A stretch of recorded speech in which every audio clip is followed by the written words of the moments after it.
dear friends, to New Heart, New World. I'm Rasika Manjari, and thank you so much for joining me today. Today's topic is the big emergency. First, I want to start by asking you, what is the current state of your heart? Because most of us are walking around carrying the burden of our hearts that are in various states of disrepair. However, there comes a time when the damage to our hearts is too great to ignore any longer. Something must be done immediately. It's too urgent to put on another flimsy band-aid. This requires surgery. Actually, emergency surgery, because in fact, it is an emergency. We may feel so damaged at so many levels that we may think that we can never heal. Nothing can save us, or simply that no one can understand our pain. Our band-aids that we stock up on may include things like food, sex, new romances, drugs, shopping, or anything else that we use to dress the bleeding wounds of our heart. But when band-aids will no longer do, we need the real stuff. Not just sugar pills, but the real emergency medicine. The medicine of love. The thing is that love is the preferred medicine at all times, but we ignore this basic need and we wait until it's too late and we need to be rushed to hospital. The hospital of love. So what is this hospital of love anyway? Most people don't even know about it, so they don't get the treatment and heart surgery that they really need. More about this in a moment. So we hear about this love, but what if that's not our experience? In fact, how do we even recognize love when we see it? To find love, we have to look in the right place, the abode of love. Our problem is that we look everywhere except where love actually resides, because we usually don't know what love is. The standards and definitions of what we call love in our society often fail to satisfy the heart in the first place, let alone have the potency to heal them. But the real definition of love does exist, and it can more than satisfy the heart. It can make it sing. So Bhakti Yoga is a tried and true way of finding the love we seek, because it knows the address of love and the number of love. In fact, it is an authority on love.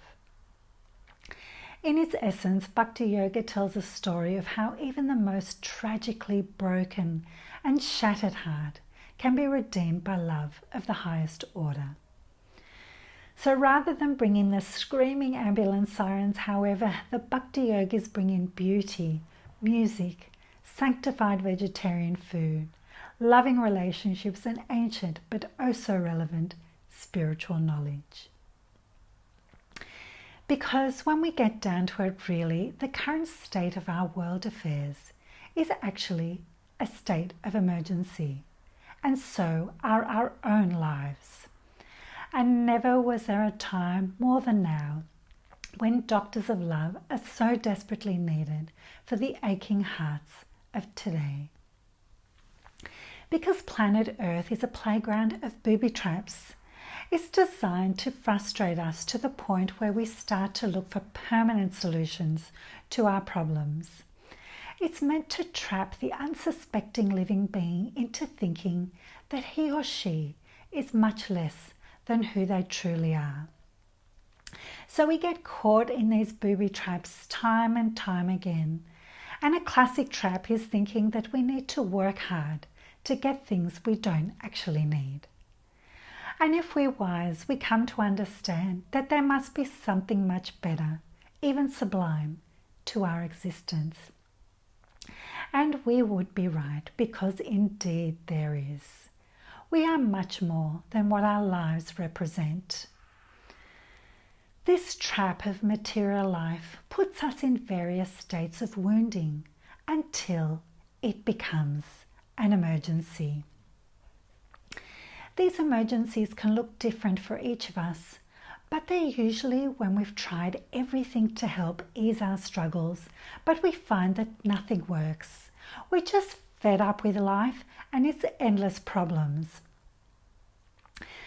Our emergencies, our life emergencies that we find ourselves in, where our hearts are in a compromised position, can also act as a push in the right direction.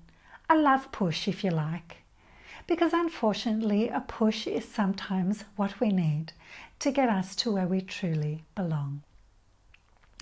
So in that way, our distress becomes an emergency opportunity to reconnect with the divine, God, and can actually be a shining opportunity to reach out once again to our best friend.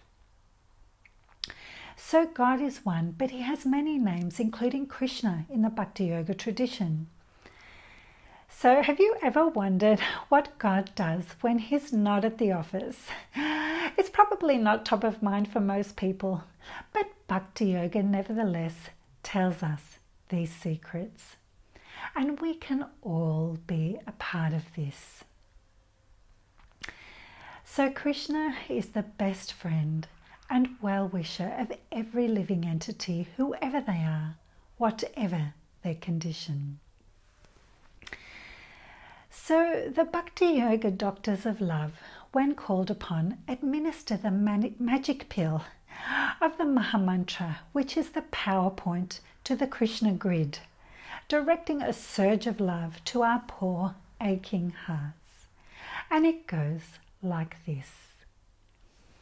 Hare Krishna, Krishna Krishna, Hare Hare, Hare Rama, Rama Rama, Hare Hare. The beauty about Bhakti Yoga is that it has something for everyone, whatever the state of your heart. It has music, literature, food, dancing, festivals, meditation, prayer, poetry, friendship, and community. It's all there for anyone to appreciate, and it invites you because it wants you. Whatever your occupation, from royalty to a wandering lost soul, Bhakti Yoga has its secrets to tell you. And they're all designed to poetically place you hand in hand with Krishna, your best friend. If you'd like to know more about mantra medicine and Bhakti Yoga, please visit my website at newheart-newworld.com. And don't forget to like, share and subscribe if this video was good for you. I also invite your comments because I would love to hear from you. I will be back very shortly with more jewels from the Bhakti Yoga treasure house. So until then, I wish you all well. Bye for now.